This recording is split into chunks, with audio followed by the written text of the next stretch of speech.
नमस्कार, मैं हूं आपके साथ शिखा चौहान। क्या बीजेपी के अंदर बनी नीतीश कुमार के रिटायरमेंट की तैयारी? क्या बीजेपी ने नीतीश कुमार को रिटायरमेंट प्लान किया ऑफर? गुस्साई जेडीयू ने फट से मीडिया में आकर दिया तगड़ा बयान। क्या है पूरा मामला, आपको करीब से समझाएंगे। और बिहार की राजनीति की हवाएं कैसे एक बार फिर उल्टी हो गई हैं, कैसे उल्टी चलनी शुरू हो गई हैं। देखिए, बीजेपी के खेमे से नीतीश कुमार को लेकर श्योरिटी कभी भी देखने को नहीं मिली। जब बीजेपी के किसी भी नेता से बातचीत के दौरान पूछा गया कि क्या आने वाले साल में या आने वाले चुनाव में के बाद जो है बिहार का मुख्यमंत्री चेहरा कौन होगा, तो बीजेपी के खेमे से हर बार और बार बार अलग अलग बयान आते दिखे, लेकिन कभी भी नीतीश कुमार के नाम पर मोहर लगती नहीं देखी गई। इससे अमित शाह से भी जब एक सवाल पूछा गया था कि बिहार का अगला मुख्यमंत्री कौन होगा, तो शाह ने कहा कि पार्टी और गठबंधन मिलकर तय करेगा। पर नीतीश कुमार की जेडीयू ने भी हर बार साफ करने का प्रयास किया कि जब बिहार की बात होगी तो सीएम फेस की बात होगी, सत्ता की बात होगी तो नाम सिर्फ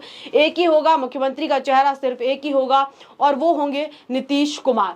बीजेपी का पुराना रुख देखते हुए जो है कई बार ऐसा हुआ कि खुद जेडीयू को तमाम पोस्ट करने पड़े। जैसे कि पोस्टर देखिए पिछले दिनों आया था कि 25 से 30 फिर से नीतीश, जब बिहार की बारी नीतीश सरकार ही, ऐसे तमाम जो है पोस्टर जारी किए गए थे जेडीयू की तरफ से। फिलहाल अभी जो खबर है उस पर रुख करते हैं। तो देखिए, दरअसल बिहार बीजेपी के वरिष्ठ नेता और पूर्व केंद्रीय मंत्री अश्विनी चौबे ने मुख्यमंत्री नीतीश कुमार को रिटायरमेंट प्लान ऑफर किया है। अब अश्विनी चौबे का बयान आने के तुरंत बाद जेडीयू के प्रवक्ता नीरज कुमार ने भी साफ किया कि गृह मंत्री अमित शाह पहले ही कह चुके हैं कि नीतीश कुमार के नेतृत्व में ही 2025 का विधानसभा चुनाव लड़ा जाएगा। देखिए, बिहार विधानसभा चुनाव जैसे जैसे नजदीक आ रहा है, सियासी बयानबाजियों का दौर गर्म होता जा रहा है। आपको बता दें कि बिहार बीजेपी से नाराज चल रहे पार्टी के नेता और पूर्व केंद्रीय मंत्री अश्विनी चौबे ने नीतीश कुमार को लेकर नया राग छेड़ दिया है। उन्होंने नीतीश कुमार को लेकर केंद्र की सरकार में जिम्मेदारी दिए जाने की बात कही है। अश्विनी चौबे ने कहा कि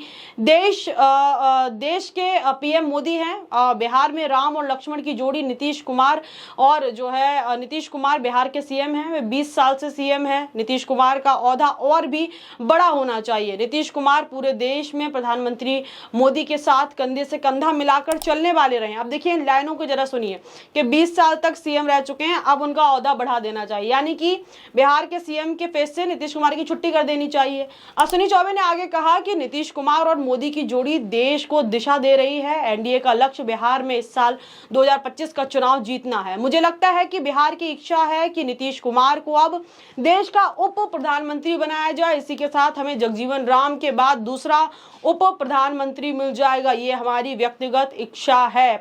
पूर्व केंद्रीय मंत्री अश्विनी चौबे ने नीतीश कुमार को उप प्रधानमंत्री बनाए जाने की राय रखी है। इसे बीजेपी की ओर से बिहार के सीएम के लिए रिटायरमेंट का प्लान ऑफर माना जा रहा है। आपको बता दें कि इससे पहले भी बिहार के डिप्टी सीएम भी एक ऐसा बयान दे चुके हैं जिससे कयास लगाए जाने लगे थे कि बीजेपी का एम जो है, बीजेपी का टारगेट, बीजेपी का विजन एकदम क्लियर है कि बिहार में अगर बीजेपी पूर्ण बहुमत से सरकार में आती है तो नीतीश कुमार का पत्ता डेफिनेटली जो है साफ हो सकता है। क्योंकि डिप्टी सीएम ने अपने बयान में कहा था कि अटल जी की आत्मा को पूर्ण श्रद्धांजलि तभी मिलेगी जब बिहार में बीजेपी की खुद की सरकार होगी। यानी कि बिहार में एनडीए की सरकार से भारतीय जनता पार्टी पूरी तरीके से संतुष्ट नहीं है। क्योंकि इसी साल पीएम मोदी ने भी बिहार का दौरा किया। जब भागलपुर गए थे तो नीतीश कुमार ने उनके स्वागत के लिए भव्य तैयारियां की थी। और जो है लेकिन पीएम द्वारा बिहार के नेक्स्ट सीएम को लेकर कोई आश्वासन नहीं दिया गया, कोई श्योरिटी नहीं दी गई। जबकि कयास लगाए जा रहे थे कि जब प्रधानमंत्री मोदी इतने बड़े मंच पे आएंगे तो नीतीश कुमार के लिए कुछ बड़ा कहेंगे, कुछ बड़ा ऐलान करेंगे। लेकिन प्रधानमंत्री मोदी ने सिर्फ नीतीश कुमार को एक शब्द कहा, हमारे लाडले मुख्यमंत्री। और ये जो है एक करार देकर कह सकते हैं कि लॉलीपॉप थमाकर जो है वहां से प्रधानमंत्री मोदी चले गए। तो वहीं इसी साल नीतीश कुमार भी बुरी तरीके से फंस गए हैं वक्फ बोर्ड के समर्थन को लेकर। देखिए, जहां एक तरफ जेडीयू ने वक्फ बिल का समर्थन किया तो वहीं दूसरी तरफ जेडीयू में भगदड़ मच गई। पार्टी के बड़े बड़े मुस्लिम चेहरे, मुस्लिम नेता जो है पार्टी को छोड़कर चले गए। इस्तीफों की बौछार होने लगी। उसी चलते नीतीश कुमार ने जो है फटाफट एक मीटिंग भी बुलाई थी जिसमें इस्तीफों को लेकर मंथन किया जाना था। हालांकि सिचुएशन बैलेंस हुई नहीं हुई वो अभी तक साफ नहीं हुआ, क्योंकि आए दिन खबर आती है कि पार्टी का ये नेता बगावती हो गया, पार्टी के इस नेता ने ये ऐलान कर दिया, पार्टी के इस बड़े नेता ने इस्तीफा दे दिया, पार्टी का ये नेता जो है पार्टी छोड़कर चला गया है। वहीं दूसरी ओर पहले एक और वर्ग जो है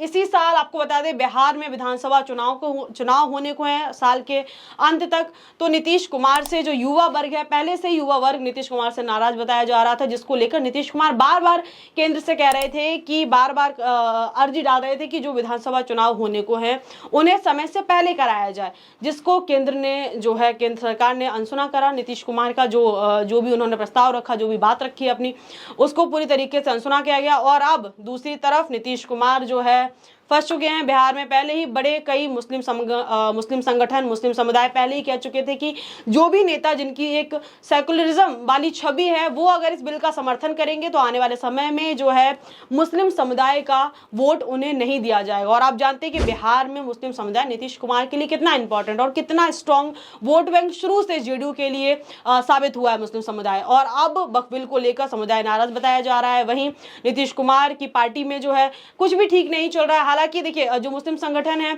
उन्होंने पहले कहा था, चाहे नीतीश कुमार हो, चाहे चंद्रबाबू नायडू हो, चाहे एलजीपीआर के चिराग पासवान हो, सबको जो है टारगेट करने का काम किया था और कहा था कि इन नेताओं के द्वारा कोई भी ईद इफ्तार पार्टी में कोई भी मुस्लिम संगठन का नेता वो नहीं जाएंगे। हालांकि जो भी अभी बिहार में डैमेज कंट्रोल हुआ, इसको लेकर पार्टी की जो भी छीछा लेदर हुई पार्टी के अंदर, उसको वो डैमेज कंट्रोल करने के लिए जेडीयू ने हाल ही में ईद मिलन सम्मेलन रखा, जिसके चलते नीतीश कुमार उस सम्मेलन में गए और जो है नीतीश कुमार ने बाकायदा फोटो शेयर की और पोस्ट भी किया अपने सोशल मीडिया हैंडल पर, जहां पे टोपी और साफा जैसे शब्दों का यूज किया गया था, जिसमें पहले से मेंशन था कि इस जो कार्यक्रम है, प्रोग्राम का सिर्फ एक ही एम है कि जो मुस्लिम समुदाय है, देखिए जो मुस्लिम समाज है उनको ज्यादा हाईलाइट किया गया था कि नीतीश कुमार द्वारा जो मुस्लिम समाज के लिए जो भी काम किए गए उनको गिनाना, उनको बताना, वो सारी चीजें, और नीतीश कुमार की जो मुस्लिम हितैषी छवि को दर्शाना, इसका एक उद्देश्य था, जो कि कितनी हद तक पूरा हुआ है, कितना जो है इस जो ये ईद सम्मेलन रखा गया, इसका कितना फायदा पार्टी को पहुंचता, ये तो आने वाले विधानसभा चुनाव के नतीजे ही बताएंगे कि इस बार जेडीयू का जो एक स्ट्रांग वोट बैंक है, जो एक समुदाय जो जेडीयू से नाराज चल रहा है, फिर से नीतीश कुमार को समर्थन देगा, नीतीश कुमार पर भरोसा जताएगा या नहीं जताएगा, ये आना और ये देखना काफी दिलचस्प होगा इस बार, क्योंकि जेडीयू की हालत बिल्कुल भी खस्ता होती नजर आ रही। वहीं बीजेपी का पुराना रिकॉर्ड रहा है कि बीजेपी जिसके साथ गठबंधन किया है पार्टी को निगलने का काम किया है। वहीं अभी देखिए जो सीएम का चेहरा है उस पर भी देखिए कंफर्मेशन नहीं दिया। तो वहीं दूसरी ओर देखिए आपको बता दें बड़ी खबर की वक्फ कानून पर सीएम नीतीश कुमार की पार्टी में घमासान मचा हुआ है, बगावत शुरू हुई है। पार्टी के नेता और अल्पसंख्यक आरक्षण मोर्चा के राष्ट्रीय अध्यक्ष हाजी मोहम्मद परवेज सिद्दीकी इसके खिलाफ सुप्रीम कोर्ट पहुंच गए हैं। उन्होंने कहा कि मामले पर पार्टी की राय से वो बिल्कुल भी सहमत जो है बिल्कुल भी नहीं है। सर्वोच्च न्यायालय में याचिका दायर की है उन्होंने, बोले कि जेडीयू में रहकर इसके खिलाफ कानूनी लड़ाई लड़ेंगे, यानी कि पार्टी के अंदर ही रहकर इसके खिलाफ लड़ाई लड़ेंगे। कोर्ट मुसलमानों के हित में फैसला करेगी, मुझे पूरा विश्वास है कि इस लड़ाई में हम जीतेंगे। और देखिए इनकी तरफ से ये भी बयान आया था कि नीतीश कुमार के साथ बैठे हैं, कई बार मिले हैं, मीटिंग की है, लेकिन उन्हें अभी तक समझ नहीं आ रहा है कि क्या कारण है, क्या मजबूरी है, जिसके चलते नीतीश कुमार ने पहले लोकसभा और राज्यसभा दोनों सदनों में जो है बिल का समर्थन किया। तो इस खबर में इतना ही, लेकिन इस खबर में अब क्या कुछ हेडलाइंस चल रही है, क्या कुछ हाईलाइट्स है, फटाफट एक बार उन पर भी नजर डाल लेते हैं। तो देखिए यहाँ पर पहली हेडलाइन देखिए, यहाँ पर नीतीश कुमार को बनाया जाए उप प्रधानमंत्री, बीजेपी नेता की ऐसी डिमांड, तो आया जेडीयू की तरफ से जवाब। दूसरा देखिए बीजेपी ने नीतीश को ऑफर किया रिटायरमेंट प्लान, तिलमिलाई जेडीयू ने झट से मीडिया में आकर दिया तगड़ा जवाब। आगे देखिए वक्फ कानून के खिलाफ सुप्रीम कोर्ट पहुंचे जेडीयू नेता परवेज सिद्दीकी ने दायर की याचिका, बोले पार्टी के अंदर रह के लड़ेंगे कानूनी लड़ाई। आगे देखिए जेडीयू में मची भगदड़, कासिम अंसारी, शहनवाज आलम, मोहम्मद तबरेज सिद्दीकी और मोहम्मद नवाज मलिक ने छोड़ी पार्टी। वहीं ताजमहल संग सीएम नीतीश की फोटो, ईद मिलन के जरिए बड़ा मैसेज, डैमेज कंट्रोल की तैयारी में जेडीयू। आगे देखिए वक्फ बिल पर जेडीयू में घमासान, औरंगाबाद के जिला उपाध्यक्ष समेत 8 मुस्लिम नेताओं ने छोड़ी पार्टी। तो वहीं एक और देखिए बिहार के मोतिहारी से जेडीयू से मुसलमानों का मुंह भंग, वक्फ बिल के समर्थन के विरोध में 15 मुस्लिम नेताओं ने दिया पार्टी से इस्तीफा। तो ये तो थी वो तमाम अपडेट इस मुद्दे को लेकर, तमाम हेडलाइन जो इस वक्त इस खबर को लेकर चल रही है। लेकिन इस खबर में बस इतना ही, लेकिन आपकी क्या राय है इस पूरे मुद्दे पर, इस पूरी प्रतिक्रिया पर हमें कमेंट सेक्शन में बताना बिल्कुल भी ना भूले। तब तक के लिए मुझे दी इजाजत, बहुत बहुत धन्यवाद।